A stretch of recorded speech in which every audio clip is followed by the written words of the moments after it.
I feel like Space Channel 5 is seen as this awkward franchise which got 2 entries back in the early 2000s, and after that its leading lady Ulala was just relegated to spin-off appearances whenever Sega was feeling generous.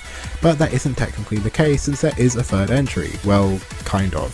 2020's Space Channel 5 VR, kinda funky newsflash, as the hilariously extended name suggests, is a VR game, but it remains surprisingly loyal to the formula that made the originals popular with their niche, a niche which I'm very much a part of. Since I'd played Space Channel 5 Part 2 earlier in the year and become a bit obsessed, but more on that later, I really couldn't resist when I found the collector's edition for this already pretty obscure game for a reasonable price. I mean, who can say no to a Space Channel 5 themed fidget spinner? But the first few Space Channel 5 games are already pretty short, so Kinda Funky Newsflash stands out for being even shorter. There are only a handful of levels and none of them are much longer than 10 minutes, so even keeping the VR headset on the whole time, you can quite easily finish it in one sitting.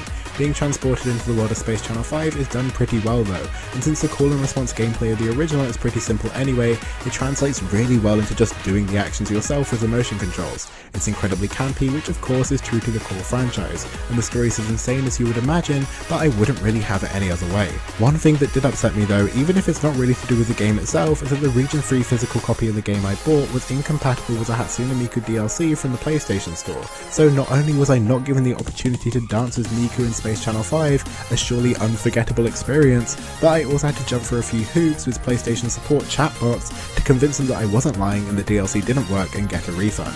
In spite of all that, the main game, while short, was a fun time, and I'm looking forward to going back and replaying some of the more enjoyable levels and tackling the marathon mode.